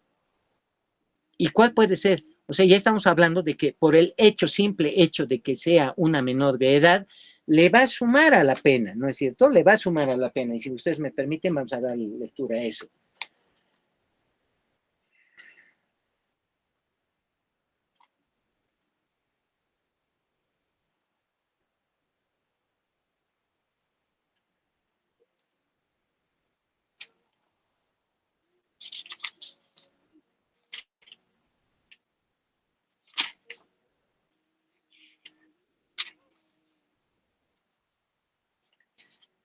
308 bis. Violación de infante, niña o adolescente. Si el delito de violación fuere cometido contra personas de uno u otro sexo menor de 14 años, menor, y esa palabrita es la que siempre agarran y a veces se les olvida chequear o entender o interpretar los colegas. No, pero es menor de edad. ¿Qué año, qué edad tiene? 14. Pero acá la norma dice menor. O sea, ¿qué tiene que tener? 13 años y medio, 13 años con, ¿qué se llama? Y 11 meses con 29 días. Ah, estamos hablando de un hecho o de un caso que sí se va a adecuar a lo que vendría a ser el 308 bis. Entonces, volvemos a leer. Si el delito de violación fuera cometido contra personas de uno u otro sexo menor de 14 años, porque si estamos hablando de que esa niña tenía 14 años al momento de la violación, es 308 normal, es violación, pero es menor de 14 y ya es otro tipo de calificación que se le va a dar, ¿no? Porque estamos hablando ya de un infante y de una doble ponderación en razón de género que se le va a dar, ¿no ven? De edad y de todas esas cosas, y precisamente por ese carácter de menor. Será sancionado, dice, con privación de libertad de 20 a 25 años. En cambio, la violación, dice, se sancionará con privación de libertad de 15 a 20 años. Vean ustedes de que se le suma 5 años más por ser menor de edad. Pero, ¿y la agravante cuál viene a ser? La agravante ya tenemos de 20 a 25 años de esta niña. Entonces, con la agravante que se da en el artículo 310, numeral K, o inciso K si ustedes quieren, dice, inciso K, la víctima se encuentra embarazada o si como consecuencia del hecho quede embarazada. Esto le va a sumar otros 5 años más porque es un agravante y estaríamos hablando ya de 30 años en contra de esta persona. Menor de edad, embarazada, esto es un agravante, 30 años. Listo, se acabó. Y no olvidemos que a partir de las modificaciones que se han hecho, cuando se da un caso de violación a un menor de edad, este hecho puede ser denunciado hasta posterior a los 4 años de que esta persona haya cumplido la mayoría de edad. Para que me entiendan, a esta personita pueden haberla violado cuando tenía 10, 11 años. ¿Y qué hace? O sea, no por eso va a quedar impune esta situación. O se va a olvidar, ¿no es cierto? No, tiene que darse solución a este hecho.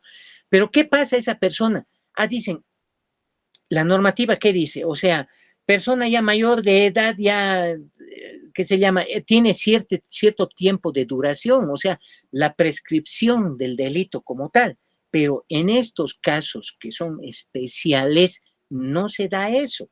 Porque esa persona, inclusive pasados los 18 años, o sea, 4 años posterior a que cumpla los 18 años, puede denunciar. O sea que si esa persona así violada, no sé, a los 13, 14, 15, 16, 17 años, no importa, puede denunciar hasta que tenga los 22 años.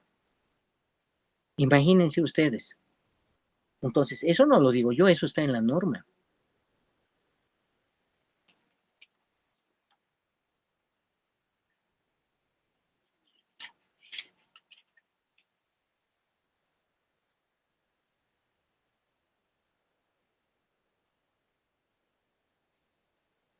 Y es interesante porque tienen que ver todo lo que es el artículo 310, las agravantes cabalmente, que van en 3, 4,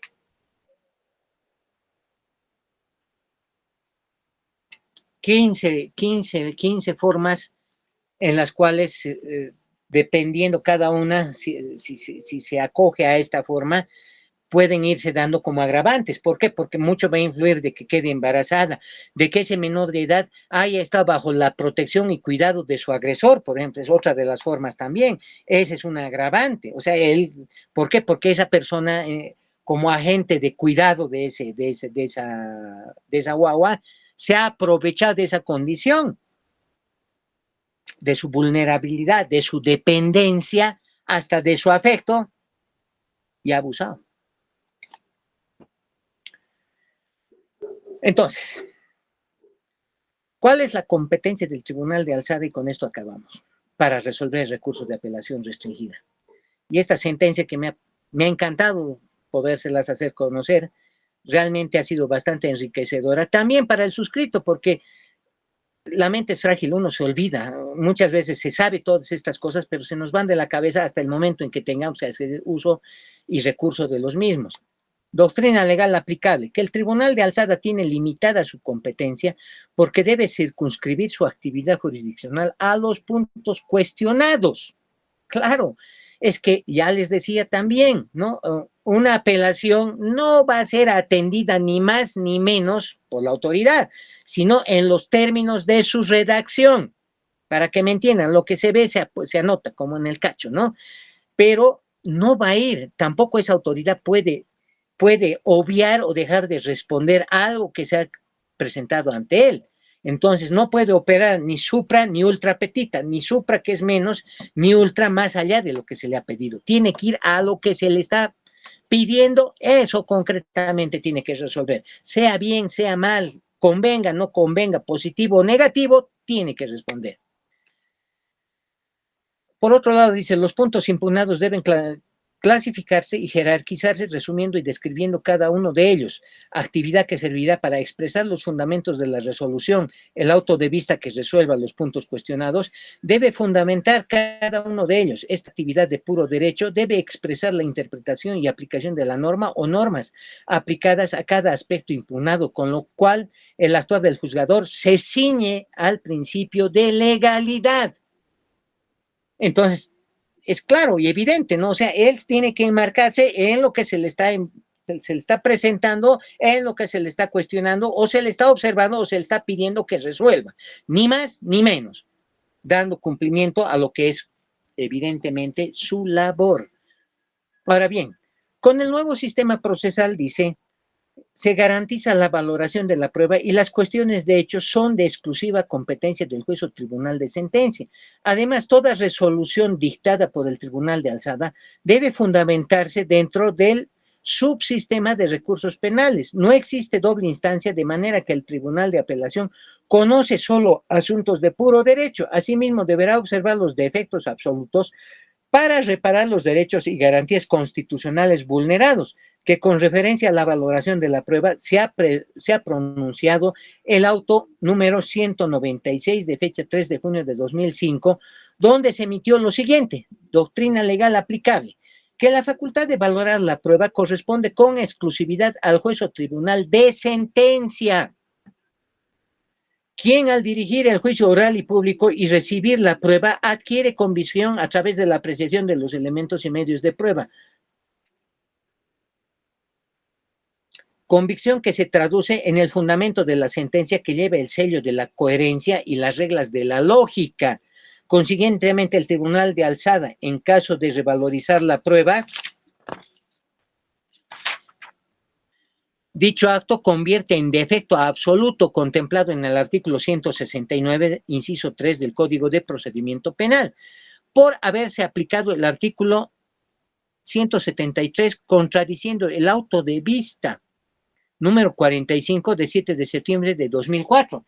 Y el artículo 173 del Código de Procedimiento Penal es el que se utiliza, pues, con el 172 exclusivamente en juicio.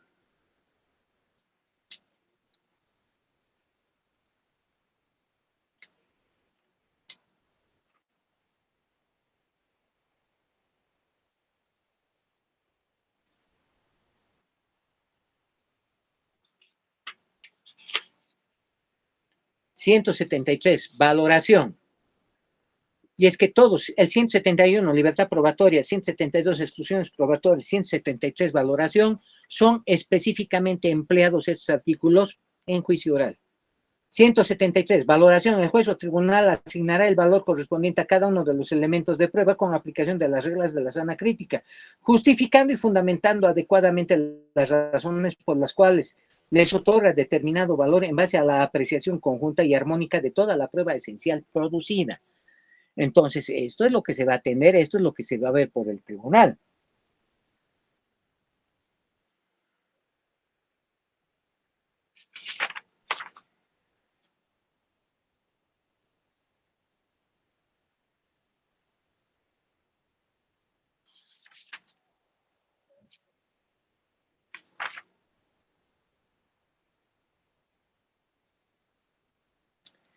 ¿sí? Entonces, esas vertientes que les acabo de señalar, se tiene como claro cuál es entonces esa función, para qué y cómo es que se debe utilizar una apelación restringida, la cual únicamente, les reitero, solamente va en contra de sentencias.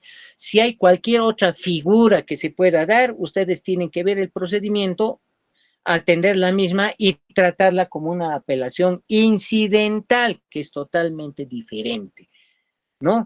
Porque un incidente puede darse a lo largo del proceso. A ver, un incidente, por ejemplo, ¿cuál puede ser que pueda darse hasta posterior a la sentencia? Inclusive, hasta cuando ya es sentencia en firme, puede darse un incidente. Sí, señores, ¿cuál? Por ejemplo, la nulidad de la notificación, que nos hayan notificado esa sentencia en firme que está viniendo desde Sucre, en otro domicilio, de manera incompleta, o con algunos de los defectos que también se señalan en el procedimiento. Entonces, no se está cumpliendo a cabalidad con el mismo y puede surgir el incidente, ¿no? Como les digo, en cualquier fase y etapa del proceso como tal. Inclusive cuando está condenado y todas esas cosas, porque una nulidad de notificación puede darse cualquier momento. Así como ella, hay otras figuras que también están nominadas y expresamente citadas en el procedimiento. Bueno, espero que en cuanto a la apelación restringida haya quedado muy en claro qué finalidad tiene. Espero que hayan realmente podido entenderme. Espero haber hecho un buen trabajo en ese sentido para tal vez desglosar un poquito de una forma más potable el que se llama el concepto como tal. Entonces, espero que así sea y que pues se hayan aburrido con la clase del día de hoy. Para este efecto, entonces, los voy a convocar el día lunes. Ahí vamos a concluir las clases con los recursos de casación que quedaría pendiente y de revisión, que vendría a ser ya en una situación extrema ante el incumplimiento o ante el quebrantamiento de garantías fundamentales, ¿no es cierto? Entonces, eso sería todo por esta noche y muchísimas gracias por su atención, su tiempo y felicitaciones por ocuparse en estar un poquito más enriqueciendo lo que es la carrera en un día sábado, pudiendo estar, no sé, descansando, pero mi reconocimiento para ustedes. Muchas gracias, doctor. Muchas gracias, doctor. Una consulta, doctor. ¿Le puedo Mande. hacer una pregunta, doctor? Mande. Doctor, mi consulta es la siguiente. En una apelación incidental, doctor, como dice a la detención preventiva, cuando uno es parte víctima, doctor, Sí. interpone una apelación incidental y la vocal de sala nos da lugar en una revocatoria, en la modificación en parte.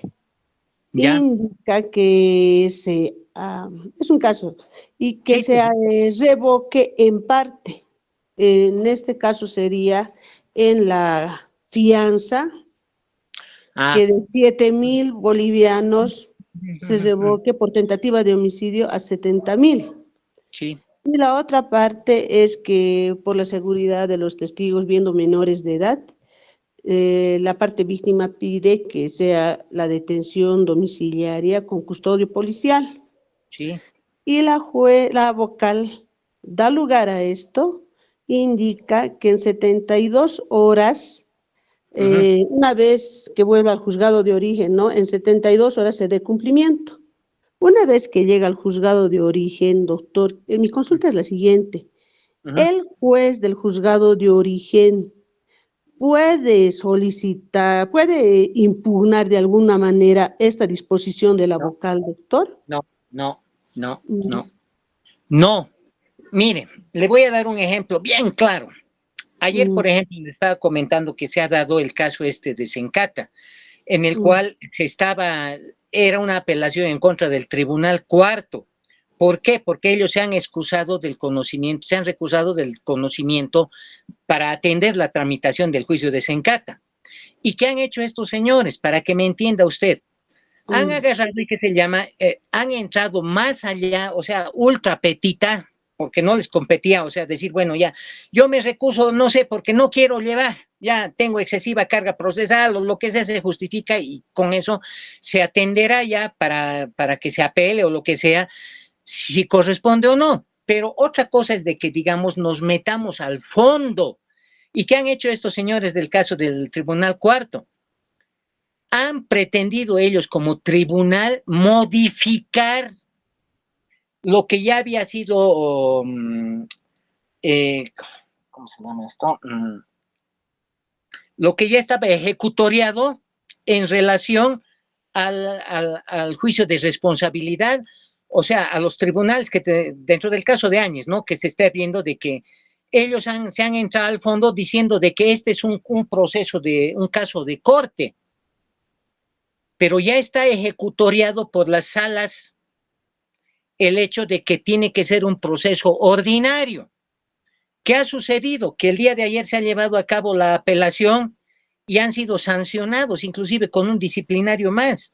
Entonces, ¿qué les han dicho ayer? Y eso es que he escuchado, por eso que le comento, doctora, ellos como tribunal, ¿qué le digo? No, o sea, un capitán no lo va a mandar a un coronel, ni el coronel que se llama va a poderlo ordenar o va a poderlo dirigir a un general.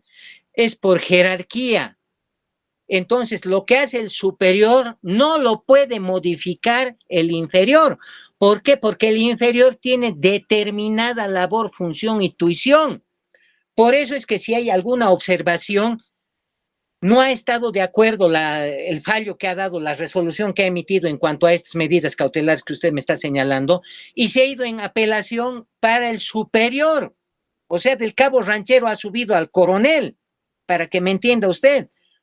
Entonces, al de abajo no le compete objetar, observar, sino cumplir. Y si no cumple, está clavadamente infringiendo en lo que vendría el incumplimiento de deberes. Esto es incumplimiento de deberes y es un delito penal. Entonces, no puede hacer, por eso es que hay jerarquía, si no, de hecho, ¿para qué lo apelamos? Debía ahí nomás, ¿no le parece? Si fuera otro el procedimiento, agarrar y decir, señor juez, hablaremos pues, cámbielo, no estoy de acuerdo, que es mucho, que es poco, estito más, ya apelé. No. O sea, ya han emitido su fallo y el inferior eleva al superior. Por eso es que el superior resuelve y es con cumplimiento obligatorio. No hay lugar a que modifique, a que quiera cambiar, aumentar o lo que usted quiera. No. La ley se acata y se cumple bajo ese orden jerárquico. No hay más. Está bien, doctor. Y doctor, cuando nosotros queremos dar cumplimiento a esta resolución que la vocal ha dado, nos indica el juez me indica que la sala vocal no le ha notificado, no ha hecho yo personalmente lo hemos hecho notificar, pero dice que no le ha notificado por el sistema que debería haberle notificado, por el cual no puede dar cumplimiento. Ya son sinceras, doctora, ¿no? O sea, si les ha llegado, hay constancia escrita de que se les ha notificado, pare de contar. Usted agarra y métale un disciplinario y se acabó. O sea, cumple, no hay más. Y si es inclusive más grave, le mete hasta un proceso penal más y se acabó. Tiene mucha razón, doctor. Muchas gracias, doctor. Y como siempre, muy linda su clase, doctor, y gracias. No, a ustedes más bien por la paciencia. Muchas gracias y buenas noches, colegas. Buenas noches, doctor. Hasta luego. Buenas noches, doctora.